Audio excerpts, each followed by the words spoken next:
ओम नमो भगवते वासुदेवाय नमो नमः। आज चौथा अध्याय, जिसमें राजा परीक्षित का इस ब्रह्मांड को लेकर जो प्रश्न होता है वह शुकदेव जी से पूछ रहे हैं। और शुकदेव जी यहाँ कथा प्रारंभ करते हैं और भगवान श्री कृष्ण का चिंतन अपने मन ही मन धारण। राजा परीक्षित शुकदेव जी को प्रणाम करते हुए कहते हैं, सब सर्वप्रथम आपको कोटि कोटि नमन। जैसे जैसे आप मुझे यह कथा सुनाते जा रहे हैं वैसे वैसे मेरे अज्ञान का पर्दा फटता जा रहा है, परंतु फिर भी मेरे मन में एक संदेह है, एक प्रश्न है। कृपया करके आप मुझे उसका उत्तर दीजिए।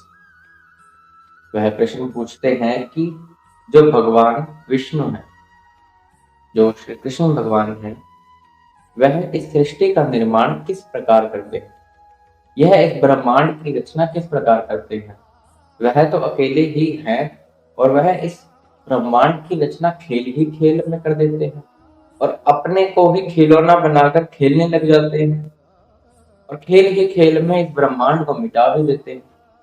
ब्रह्मा शंकर बड़े बड़े देवता जो इस ब्रह्मांड को समझने में भी भूल कर देते हैं, तो मनुष्यों के लिए तो वैसे असंभव ही है, परंतु भगवान भी इसको समझने में भूल कर रहे हैं। तो इस ब्रह्मांड की रचना खेल ही खेल में हो रही है और उसको मिटाया भी जा रहा है, तो वह किन शक्तियों का आश्रय ले रहे हैं। वह गोपाल, वह नंदलाल, वह ऐसा क्या क्या करते हैं और उनकी जो रचना होती है, उनकी जो लीलाएं होती हैं, वह कोई भी समझ नहीं पाता। ऐसा क्यों प्रभु। इस पर शुकदेव जी प्रश्न पर प्रसन्न होते हैं और राजा परीक्षित को इसका उत्तर देने से पहले अपने मन में, अपने हृदय में भगवान श्री कृष्ण के एकाएक स्वरूप का चिंतन कर उन्हें हृदय में बैठाते हैं। वह कहते हैं, जो विवेकी पुरुष होते हैं, जिनमें धैर्य होता है, पेशेंस होती है, पहले तो वो भगवान श्री कृष्ण को प्रणाम करते हैं। और मैं भी कोटि कोटि प्रणाम करता हूँ उनके चरणों में, जिन्होंने इतने मनुष्यों को, इतने जीवों को, इतने देवताओं को आश्रय दे रखा है। इस ब्रह्मांड की रचना ही उन्होंने की है। जो विवेकी पुरुष होते हैं वह तो कितनी ही आसानी से ब्रह्म पद को प्राप्त हो जाते हैं, केवल उनका नाम लेने से, उनका ध्यान करने से, उनके श्री विग्रह स्वरूप को अपने हृदय में धारण करने से। यह तो उनकी कृपा है। उनकी कृपा की बात मत पूछो, यह तो उनकी कृपा। जो भगवान श्री कृष्ण के भक्त की शरण लेते हैं, चाहे वो कितनी ही नीची जाति के व्यक्ति हो, नीची जाति जैसे आंध्र, पुलकस, धीमर, धीमर नाविक को कहा जाता है, तो ये नीची जातियां सिर्फ भगवान के भक्तों की शरण लेने से ही परम पद को प्राप्त हो जाती हैं। उनकी लीलाएं तो इतनी अद्भुत हैं कि उनकी तो सीमा ही नहीं है। उनकी लीला अभी तक कोई नहीं समझ पाया। यशोदा मैया उनको प्रसन्न करने के लिए उनके बालक बन गए, उनको रिझाया, उनकी इच्छा पूर्ण करी, नंद बाबा के घर खेले, माखन चोरी की, मटकी चुराई, गोपियों के हृदय में विरह भी उत्पन्न किया। विरह यानी कि उनसे वह दूर चले गए थे एक समय आने पर, जब उन्होंने अपना जिस कारण से जन्म लिया था, धरती का भार उतारने के लिए। एक बार तो जब बचपन में थे तब गोपियों के मन में प्रेम जगाया।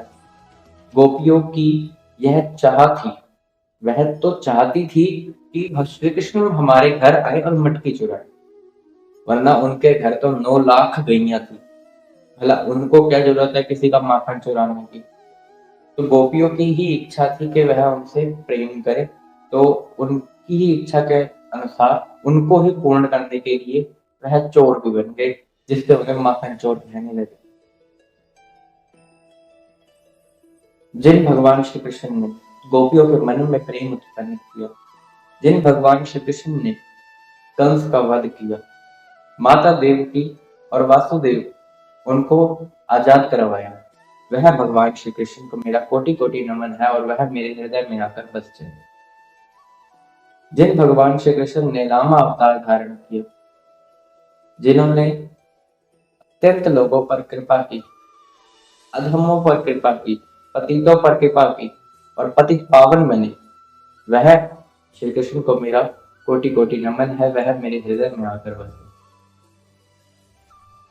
जिन भगवान श्री कृष्ण के अत्यंत नाम है, अत्यंत लीलाएं हैं, जिनके रहस्य को कोई नहीं समझ सकता, ब्रह्मा शंकर इत्यादि भी जिनके स्वरूप का चिंतन करते हैं, वह भगवान श्री कृष्ण मुझ पर प्रसन्न हो और मेरे हृदय उन भगवान श्री कृष्ण से यही अरदास है, यही इच्छा है कि वह आने वाली कथाओं को एक नियम पूर्वक साधना में मेरी मदद करे। मुझ में इतना बल नहीं है कि मैं यह कथा का वर्णन कर सकूं, ना मेरे में इतनी शक्ति। ये तो उनकी कृपा है जो यहाँ तक भी पहुंचे हैं, और ये तो उनकी ही कृपा है जो यह भागवत समाप्ति पर भी जाएगी।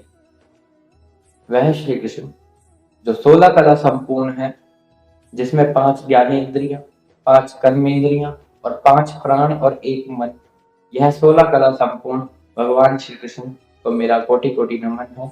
वह मेरे हृदय में आकर बसे और मुझ पर प्रसन्न।